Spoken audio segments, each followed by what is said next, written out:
Assalamualaikum warahmatullahi wabarakatuh.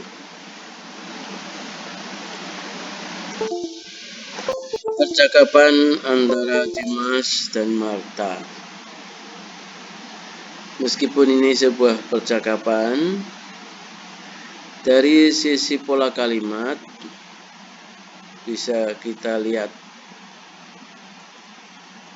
ada berapa pola kalimat yang dipakai dalam percakapan ini. Mungkin kita pernah belajar pola kalimat yang menggunakan there. Yang menggunakan there, lihat. There di sini. Ya. There are misalnya. Ini kalimat yang menunjukkan keberadaan. Ketika melihat there are, kita artikan ada, begitu. Ya. Kita lihat lagi di bawahnya ada lagi yaitu there is. Ya. Pasti setelah there, to be lalu benda. Seperti hanya ini, there to be lalu bendanya people. Di sini there is space. Ya, ada space. Kita udah kenal mungkin ya pola there to be benda. Bisa kita buat rumusnya seperti itu, sehingga ketika kita mau ngomong juga boleh dengan rumus itu pedomannya. Misalnya kita ingin mengatakan ada 5 orang, tinggal there are 5 people. Ada 5 gelas, there are 5 glasses. Nah, di sini to itu hanya untuk menunjukkan banyak atau terlalu banyak. Kemudian setelah kita mengenal pola kalimat there to be noun, kita mungkin juga pernah mengenal kalimat ya, subject to be complement yang berupa misalnya sifat, ya misalnya ini, ya.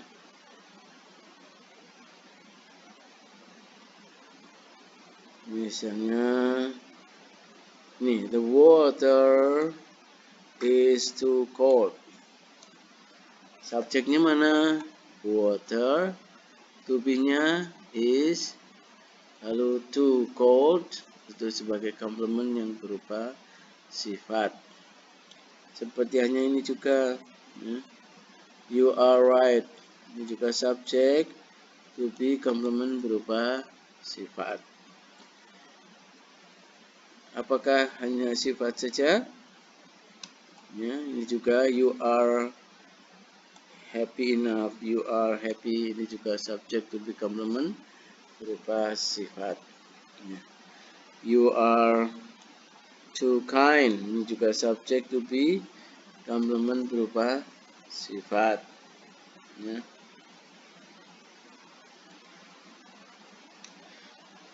Sehingga itu bisa kita buat rumus yaitu subject to be complement.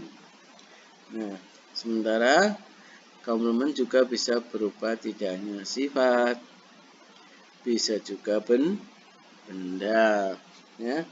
Contohnya apa? You are a doctor. Benda kan? He is policeman. Benda kan? Ya. He is rich man. Man kan benda. Ya. He is a good boy. Benda. Apalagi selain benda?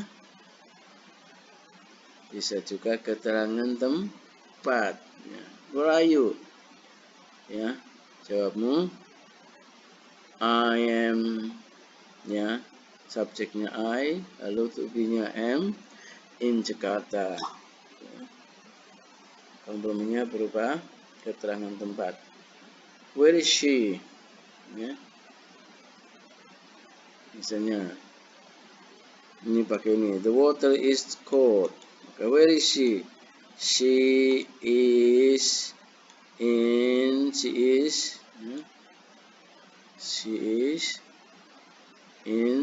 Jakarta. Ya. Subjeknya adalah she, to be-nya is, ya, komplemennya bukan sifat tapi keterangan tempat, in Jakarta. She is in Jakarta. Sehingga bisa kita buat rumus dan akhirnya kita bisa membuat kalimat baik secara lisan maupun tertulis. Bisa juga percakapan. Where is she? She's in Jakarta. Where's the cat? The cat is under the table. Dan seterusnya. Ya.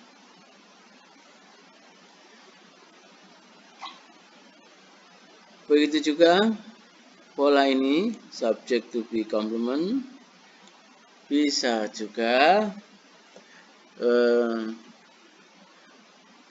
komplemennya berupa gerund. Misalnya, my hobby is reading. Ya, reading di sini sebagai komplement, tapi berupa gerund. Ya, his hobby is swimming. Ya.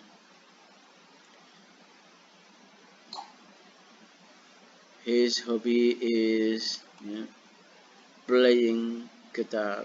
Ya, itu juga berupa subject to be complement. Yang mana komplemennya berupa gerund. Berarti dari satu rumus ini saja bisa kita buat kalimat yang lain dengan pola yang sama. The water is too cold, itu subject to be complement, komplemennya berupa sifat. My mother is a teacher, ya, komplemennya berupa benda. Ya. He is a good man, komplemennya berupa benda. They are in Jakarta, komplemennya berupa keterangan tempat. His hobby is reading, komplemennya berupa gerund. Ya. Bentuk ing, ya, yang berfungsi sebagai benda. Ya. Kemudian dari percakapan ini juga kita lihat ada pola kalimat subjek, verb, dan objek. Mana kira-kira? Yang subjek verb cukup seperti ini. I think. Ini subjek verb. Ya. Kemudian yang you use umbrella. Ini yang subjek, verb, objek. Kan itu hanya berupa model menunjukkan kemampuan. Ya. Intinya adalah subjek, verb, objek. Ya, kalau tidak ada objeknya ya cukup dengan misalnya you walk, you run, you sleep, ya, dan sebagainya. Berarti dalam sebuah percakapan yang pendek ini saja sudah sekian pola kalimat. Ya, ada yang there, ya, to be, noun, ya, there, to be, noun, ada yang subject,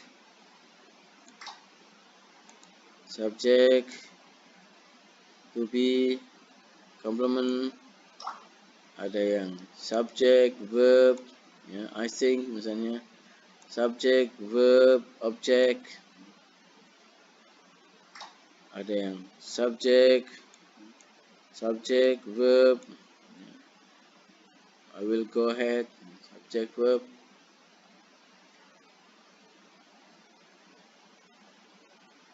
ada yang subject, verb, I don't know, itu hanya verbnya berupa kata kerja negatif.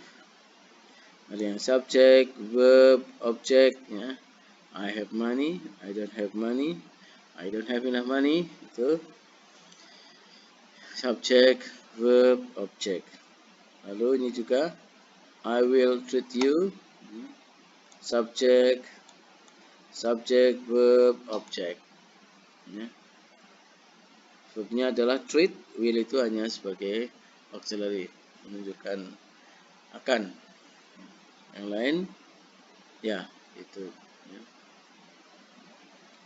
Ternyata beberapa pola kalimat dipakai di dalam percakapan yang sangat pendek ini yang sudah mungkin kita pelajari, kita ingat-ingat kembali. Bahkan ada satu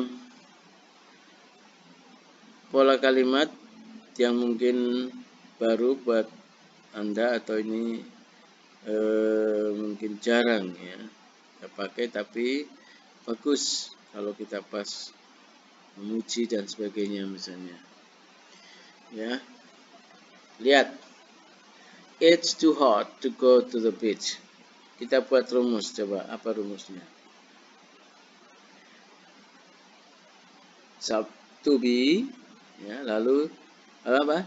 It, ya. Lalu to be yaitu is, it is. Lalu hotnya adalah adjektif. Kita buang saja to-nya, kita buang dulu karena itu tuh hanya menunjukkan kecukupan. Jadi it, to be, lalu hot sebagai kata sifat, kemudian to, jangan lupa diikuti to, lalu diikuti kata kerja base atau verb base atau base verb atau kata kerja pertama, atau juga bisa to infinitive, ya, boleh. Atau kalau mau dibaca ya to plus verb 1. Tinggal nanti ini tambahannya, ya. Bagaimana? Apakah kita bisa menggunakan ini juga untuk percakapan? Ya. Misalnya kita ingin mengatakan terlalu terlambat, ya, untuk, ya, menelpon dia sekarang. Maka it's too late to phone him. Kalau tanpa itu ya it's late. Ya. Penting belajar Inggris. It is important to learn English. Ya. Senang jumpa dengan dia. It is happy to meet him. It is nice to meet him. Ya. Itu dari sisi pola kalimat. Kita lihat juga di dalam percakapan ini dari sisi penggunaan to dan enough. Ya. Ternyata percakapan sederhana ini arahnya adalah supaya kita atau arahnya untuk ditunjukkan ke kita agar bisa menggunakan to dan enough. Kita lihat kalimat yang ada to-nya. Kita lihat saja too hot. Kalau kita lihat to diikuti hot. Kalau begitu kita sudah tahu hot itu kata sifat. Berarti to bisa diikuti kata sifat. Maka kamu bisa membuat kalimat he is too rich for me, misalnya begitu. Dia terlalu kaya buat saya. Ya. Ya, the coffee is too hot for me. Berarti bisa diikuti kata sifat. Ya, ini terlalu panas. The coffee is too hot. Dia terlalu kaya. It's too rich. Dia terlalu muda. He is too young, misalnya. Ya. Jadi jangan lupa to bisa diikuti kata sifat to yang artinya terlalu. Silakan dengan rumus itu kau bisa menggunakannya atau kita bisa menggunakannya dalam percakapan maupun menulis maupun ketika mendengar. Ya. Kemudian lihat ini cold enough. Ya, dari sisi grammar, ternyata cold itu kata sifat kan, lalu kok diikuti enough. Berarti dalam bahasa Inggris kata sifat bisa diikuti enough, yang mungkin dalam bahasa Indonesia diartikan cukup dingin. Ya, cukup dingin. Bagaimana kalau mengatakan cukup kaya? Rich enough. Ya. Berarti bisa sifat dulu baru enough. Kemudian to diikuti benda juga bisa. Biasanya dengan too many people. Ya. Too many books. Ya. There are too many books in the library. Berarti jangan lupa to diikuti benda. Kalau bendanya bisa dihitung ya many, too many people. Kalau bendanya tidak bisa dihitung ya too much money, too much water, too much sugar, too much ya, salt, garam, dan lain-lain. Lihat kembali, kalau tadi cold diikuti enough, sekarang enough diikuti apa? Benda. Berarti enough bisa diikuti benda. Ya, jangan lupa.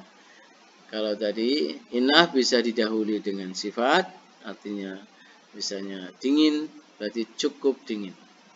Tapi kalau enough muncul dulu, maka berikutnya bisa berupa benda. Ya. Do you have enough money? Apakah kamu punya cukup uang? Ya. Do you have enough sugar? Do you have enough? Ya.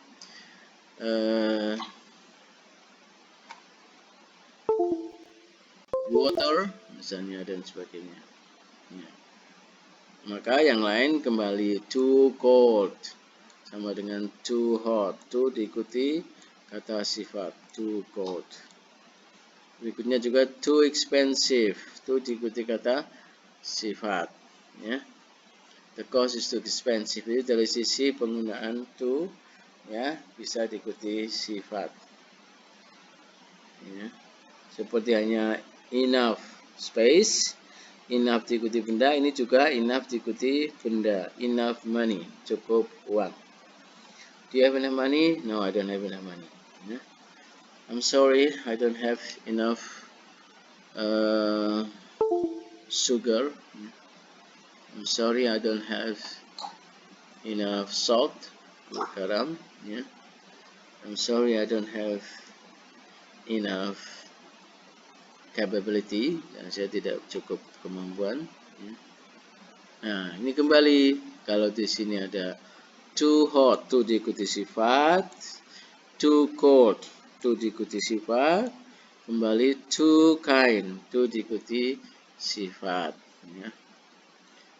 Kemudian seperti hanya ini cold enough, cukup dingin, cold diikuti enough. Kembali kita melihat happy enough.